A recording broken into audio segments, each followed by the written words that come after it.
Well, it is hard to make a dent into a lead when you're shooting 73% like Georgetown did that game. And I don't, I guess, have a vendetta against either of these teams. I like both these teams. I think both these teams are well coached, especially Villanova. You can make a case that Villanova is the #1 team in the country right now, but for me, it's Villanova. Even winning on the road, last week I was talking about how tough the Verizon Center is to go play and win, which maybe gave me a little bit of an edge in picking Georgetown against Duke last week, besides the fact that I like Georgetown's inside game. But yet, I got to go Villanova. And right now, they're one of the few remaining in college basketball, or at least as of Monday night, unbeaten teams in their power conference. And they're playing tremendous basketball right now. And like I talked to Mike earlier, I love Scotty Reynolds. He's been playing great basketball all year. Averages 19 points a game, and he averages 3 rebounds and 3 assists a game. And how many times has Reynolds hit a big shot to win a basketball game? This could be another last year to go to the Final Four. He gets it done. Mm-hmm. But I think a big storyline that's going to be coming up the next week or two is the schedule that Villanova has to play the next 4 games. They got to go to Georgetown, and then they host West Virginia, Pittsburgh, and Syracuse. So if they can survive 4 of those games, even 3 of those 4 games, they're for real. I think they're for real right now, but if they can win like at least 3 of these next 4 games, you know that they're pretty much almost going to solidify themselves as a 1 seed. And they might have already done enough as of like right now if the bracket was made today to do it. But if they survive these next couple games, then that's going to be a nice feather in their hat. It's going to be interesting to see what Jay Wright employs schematically against Georgetown, because Georgetown has 4 guys that average double digits in points. Mm-hmm. And Greg Monroe is just a force. Like I said, I picked Villanova, but this game, like I said, high-level kind of basketball game that you want to watch. Both teams playing really well as a unit. So I'm really excited to watch this one unfold. Definitely. And another game this weekend, Iowa travels to Columbus, Valley City Arena, to take on number 18, Ohio State. And Ohio State just beat Minnesota by 22 in Valley City. Ohio State yet hasn't lost a home game. And Iowa's only won one Big Ten road game in the last 2.5 years. So logically, I have to pick Ohio State. I mean, as my credibility as a picker, I have to pick them. I picked Iowa. You know, I kind of went on a little bit of a limb. It wasn't a big limb. I picked Iowa to beat Michigan last week. And, you know, they didn't score a field goal for the first 9 minutes of the game. And, I mean, if they put that kind of effort again next week at Ohio State, then they're not going to win. But I'd love to see Iowa go and win. You know, it pains me inside.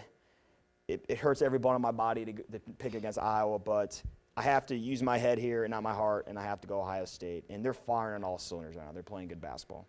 They are firing on all cylinders, and I think, you know, you look at Diebler, Buford, Lauderdale, Leidy, Turner. I think that's the most well-rounded starting 5 in the Big Ten, arguably, but they are just, I mean, you couldn't have said it any better. They're firing on all cylinders right now. You have that dangerous of a team, you know, arguably the top player in the nation on your team, fully recovered from his injury. They're rolling right now, and I don't really think Iowa will be a team to stop them. I mean, 8.5 minutes left in the first half. Iowa had 5 points in Ann Arbor last weekend. Despicable performance out of them, and you know they better not do that again. Well, they cannot do that again. Ohio State's gonna you know hand them another loss. Well, like I'm not trying to be arrogant, but like I said last week, Iowa just wasn't able to handle Deshaun Sims and Manny Harris. They were huge matchup problems for them the entire game, and we were just never able to get things going. And you know, when you look at Iowa, when we have bad starts to games, we're not a team built to come from behind. So it was pretty clear from the beginning that we weren't going to win that game. Evan Turner against Iowa recently, 16 points, 12 rebounds, 7 assists. People were trying to spin that as kind of a bad, not a bad game, but kind of a down game for Evan Turner. Until the last I'll tell you what, minutes, I'd take that. That'd be, if anyone on our team could get that on a regular basis, that'd be fantastic. Ohio State, when they employed that 1-3-1 defensive scheme against us 5 minutes to go last time they played us, that's what ruined it for us. Thad Matta, as you know, Alex, as we've talked about, he makes the schematic changes and adjustments that are necessary to win ball games on the road, and Licklider has just been unable to do that on the road, and most of the time even at home. And we talked about the matchup problems last week on the show. We did a very good job of sticking with Ohio State and giving them problems for a long time. We were up 7 points with about 5 minutes to go, and then, like I said, Thad Matta made those adjustments, and we were unable to recover. And then going on the road, where you said we only have one conference road win in the last 2.5 years, we're not going to go in there and get the win. Ohio State's going to win. I'm going to go big, 20-point loss for the Hawkeyes. I just don't see us matching up. it's going to be very difficult. And if Thad Matta, if you can remember that 1-3-1, it's going to be tough for us to score some points, and I'm sure he will.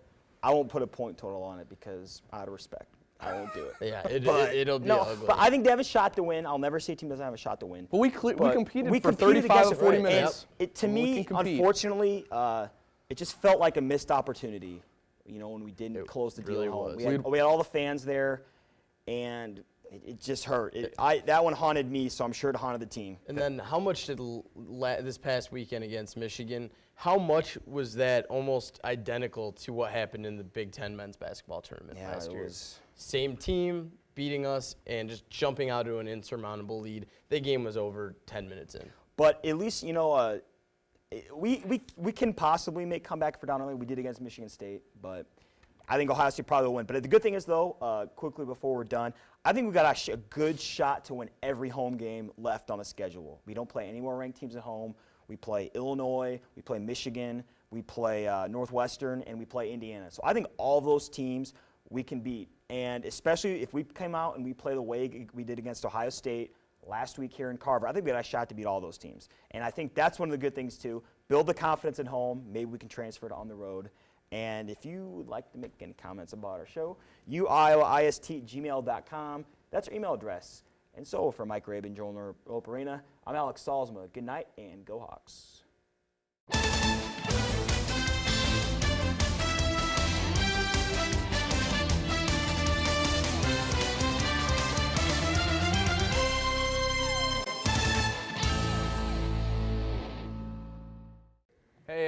Hey, so if I'm speaking, should I just look into this camera?